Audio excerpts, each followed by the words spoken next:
حضرت ابراہیم علیہ السلام نے اللہ تعالیٰ سے کہا، قرآن کریم میں ہے، اذ قال ابراہیم رب ارنی کیف تحیی الموتى، اے پروردگار مجھے آپ دکھلائیے کہ آپ مردوں کو کیسے زندہ کرتے ہیں۔ تو حضرت اللہ پاک نے فرمایا کہ اولم تؤمن، کیا تمہیں ایمان نہیں ہے، کیا تمہیں یقین نہیں ہے؟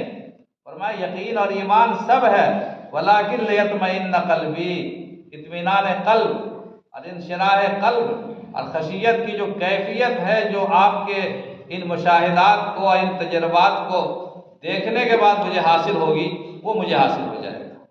چنانچہ اللہ تعالیٰ نے وہ کیفیت ان کو گزروائی۔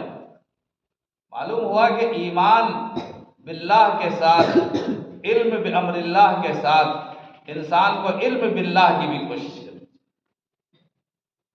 علم اصل وہی ہے جو انسان کو اللہ سے